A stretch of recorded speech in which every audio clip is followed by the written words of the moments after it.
I remember being asked about reinvention for so many years, and I always found it kind of a difficult question because it's something that came very naturally to me, and it was as much about growth and change as opposed to I'm going to reinvent myself and go from black to white.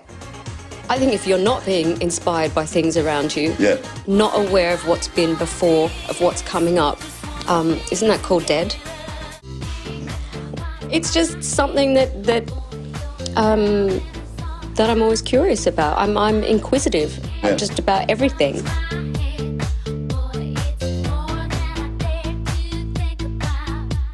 I don't know how I did it myself, actually, but I was determined, and it was an important part of my recovery. And by the end of this month, 5 years, I will reach my 5-year mark. Yeah. Was it scary for you in parts? I mean, like, did you doubt, am I going to get through this? Because you handled it so bravely. I mean, it was just astonishing, you know? You might have seen the bravery. I don't think the public really saw. Well, I didn't, you know, I stayed indoors, and it was my family who supported me through really rotten, dark moments. You visited the children's ward, the cancer ward, you know? Gave them the great delight. Did that give you something? It did. I remember one moment there where I was talking to some parents across the other side of a bed, and so their child was there. And I was saying the things that I would normally say in that situation, just making conversation with the child, with the parents, giving them some support as well. And then they really caught me off guard, and they just eyeballed me and said, "And how are you? And we hope you get through it." And I was like, "Ah." The other thing during that time is that this must be very pleasing, that you made a lot of people, a lot of girls go out and have tests and all of that, you know? And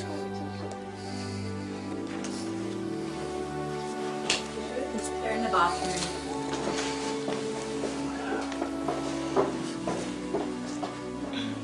Open. It's 5 minutes. He's still quiet right now. Sorry. Sorry about that. Okay. right. And let me just tell you, the reason that gets me is,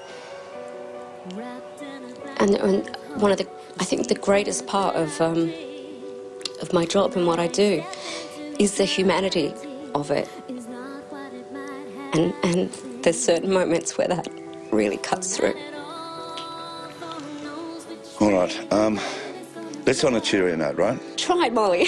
Help me out here. Yeah, all right. I'm now crying. All right. So, I'm sorry, but I hadn't...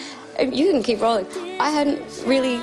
I'm so go. I hadn't really thought about that, and the moment that I was telling you about was just such a... It just stopped me in my tracks, and I hadn't thought about that since then. Okay. So it's got me going. I mean, you've always been very positive. I mean, I know sort of where it comes from, but I'm going to ask you the question because I know your family and all that. Where does it come from? Home. Yeah? Yeah. Definitely.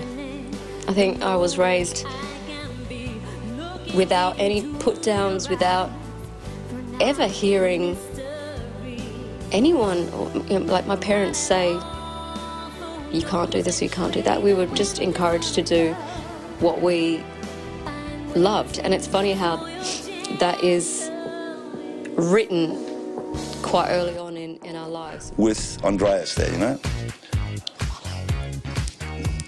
Well, it might happen. Right, okay. Who knows? All right.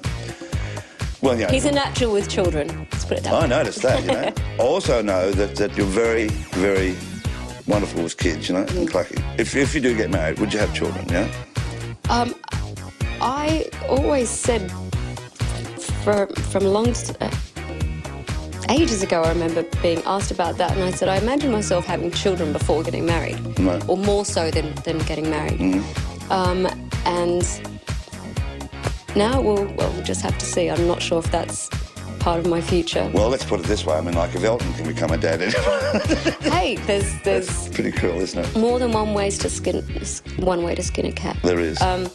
And I think it's important for women to know that there are other options available, and whatever means you use to have a family, if that's your desire, then go for it.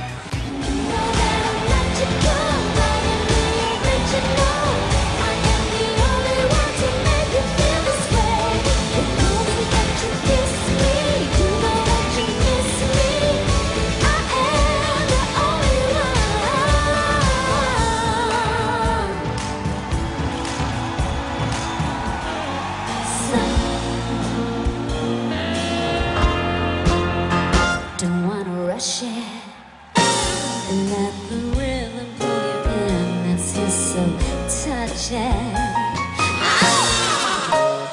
You know what I'm saying, and I haven't said anything at the record playing. I just can't get you out of my head. Oh, your loving is all I think about. I just can't get you out of my head. Oh, it's more than I dare to think about. A love was a perfect, I know. I think I know the song. If you say you love me, oh Lord, I can't ask for more. How come if you should come home?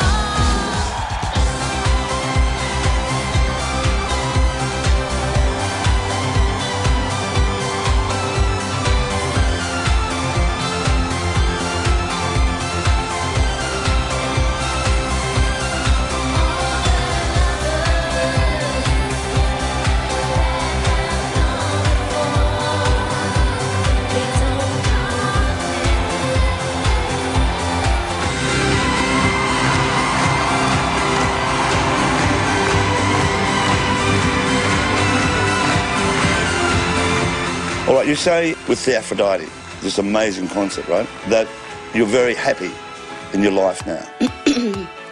Yeah. Is that true? Yeah. I feel very content. I'm still challenged, but content with those challenges. Right.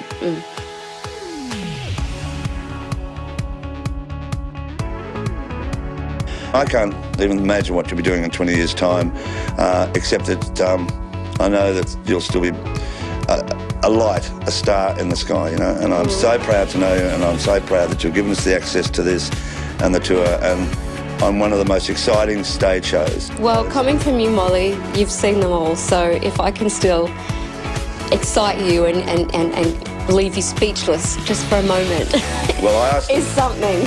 Celestial, what is that? That's for you. I found this bottle Is that of for making champagne. me cry? Yeah, it's for you. All right. Oh my goodness. How beautiful is that? All right. Thank you. Okay.